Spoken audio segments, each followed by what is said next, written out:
Hi guys, it's Kate here for another video, and I have read so far in March 3 mysteries, and I wanted to, in order to not have my wrap-up be really long, I thought it would be good if I would tell you about these 3 mysteries in a video because my wrap-ups are very long already. So this is something I'm doing to try to improve that. And I will tell you about my least favorite first, and that is What Angels Fear.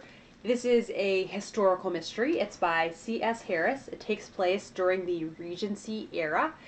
This book opens with a very brutal and gruesome murder of a woman named Rachel York. She, in the beginning, goes to meet someone at a church late at night, and then that someone that shows up is not the person who she thought was going to be there, and she ends up being just very brutally murdered and then raped later on, and it's just very gruesome. So that was one thing that kind of set me off with this, because I read lots of mysteries that have murders, but I like the ones that give less detail and leave more to the imagination. The plot gets very complicated when the man who has been accused of the murder is Sebastian St. Cyr, and he ends up running from the law when he is determined to prove his own innocence.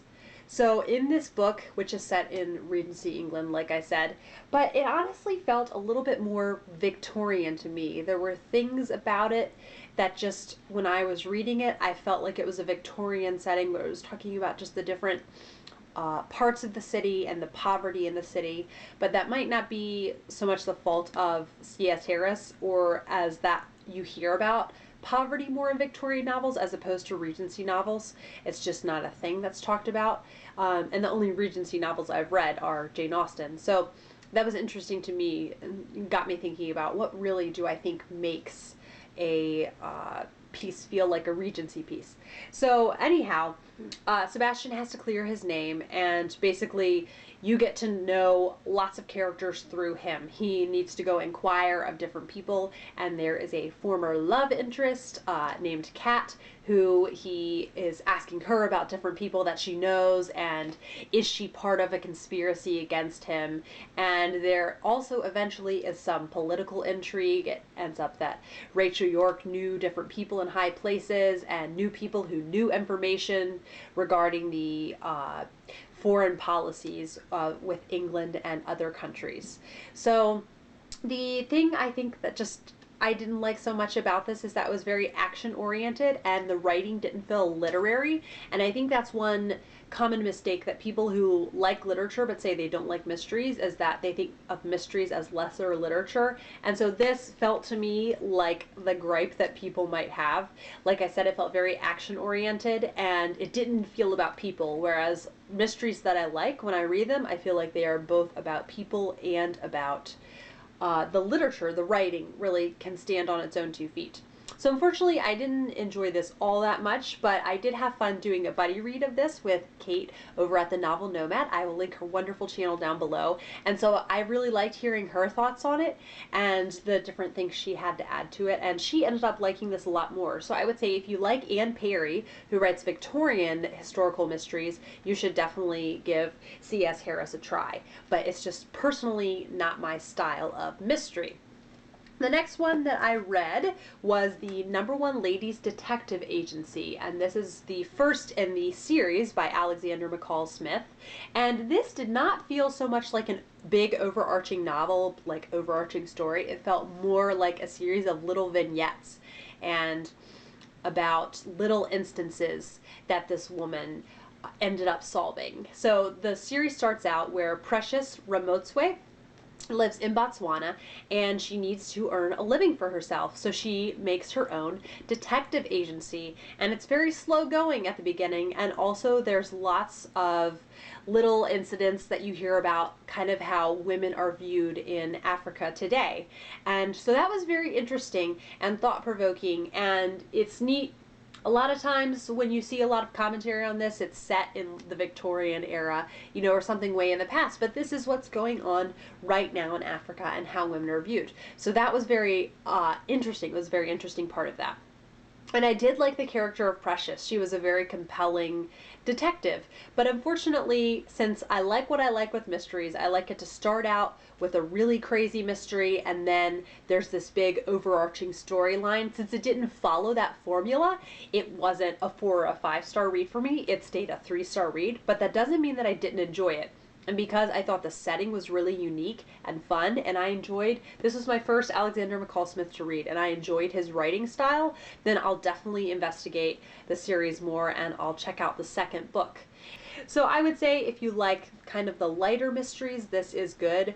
One thing though that was kind of disturbing was there was a witch doctor that was in the story, which it's just really scary because that really does exist, and people being taken against their will and being used for different potions and things. So that was kind of a really disturbing element just because I know that that's very real and that happens today. So that was upsetting, but it seemed very relevant to the place that it takes place in, and justice was dealt in that situation, so I appreciated that. So even though this wasn't, I thought, the most amazing mystery, I enjoyed it enough that I think I want to definitely try out the next one, which I looked up the plot for.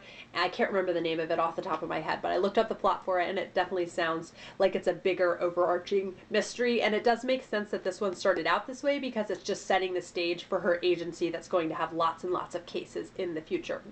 And then the third, which was my favorite and my only 4-star mystery so far this month, and that is The Daughter of Time by Josephine Tey. This is the 5th in the Alan Grant series, and this is essentially the rear window of historical mysteries. So it starts out with Alan Grant having a broken leg, and he is in his he's middle-aged, so a broken leg is really going to hinder him quite a bit. So he's staying in the hospital and is bored out of his mind. As he says, the prickles of boredom are coming, and there is a nurse who's coming to visit him every day, and he tells her how he has the prickles of boredom, and she goes home and knows that he loves to analyze and study faces. I think there are certain instances, maybe earlier in the series, that he has studied faces. This is the 5th one, and I knew that going in, but I had had it recommended by my friend Liz, who is a viewer, and then also my sister-in-law had recommended it to me before, so I just decided to start with this one. Anyhow, so then she goes home and gets a bunch of pictures of faces printed off.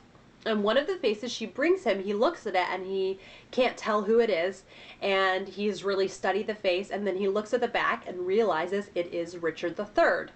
Now, in case you don't know the legend of the boys in the tower, there were 2 boys who were eventually going to be in line for the throne, but they weren't when Richard III was on the throne.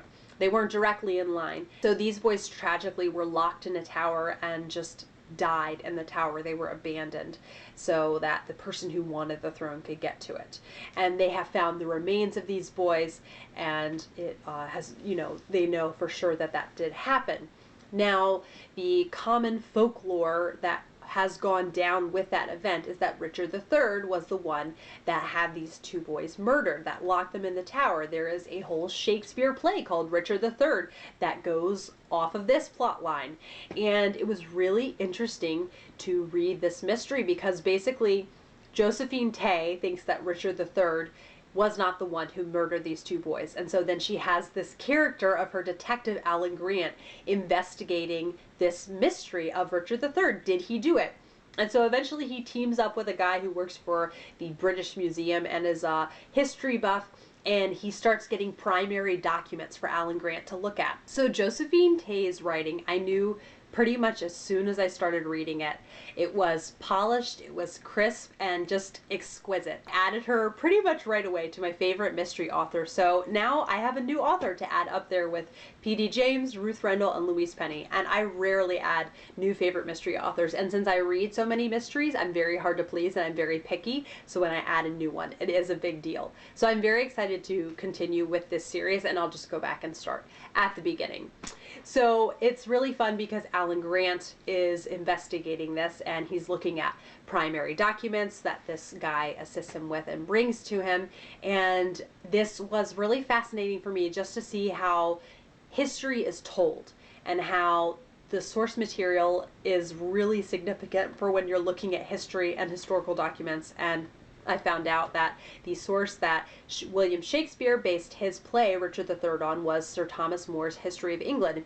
And Sir Thomas More's History of England is considered canon, or maybe was by many historians. So right at the beginning of the story, after reading the section on Richard III by Sir Thomas More and his History of England, Alan Grant does the math and realizes that Thomas More was 5 when Richard III was on the throne. So not the most reliable source, and then he goes back and tries to find out where Thomas More got his information, and it was from a man who was an enemy of Richard III's. So very interesting just to see how history has gone down and history has been told and carried down to the next generations, and just shows that you really can investigate for yourself, use those primary sources that you can find in museums and things like that. And so this is something that might seem more sort of dry material for a mystery, but because of Josephine Tey's dynamic writing style, it was so fascinating to me, and I was on the edge of my seat finding out details just like Alan Grant was, and there are plot twists, and she just did an exquisite job with this. And I think that's really wonderful that it seems like Josephine Tey isn't convinced that Richard III killed these 2 little boys, and so she puts it in a murder mystery. So just very cool. And so I really enjoyed this, and it feels very British too, which I love. So I'll definitely be continuing with the Alan Grant series, going back to the beginning. And I hope that you guys enjoyed these reviews. Let me know what mysteries you've been reading this month, and I will continue to go through my list of series I'd like to read. The #1 Ladies Detective Agency was on that list, and there are a couple more from that list that I will have finished by the end of the month. So I hope you guys have a good day, and thank you so much for watching as always. I really appreciate it. It's just so fun making videos and putting them up and seeing your lovely comments, and I hope you have a great day, and I will see you for another video soon. Bye bye.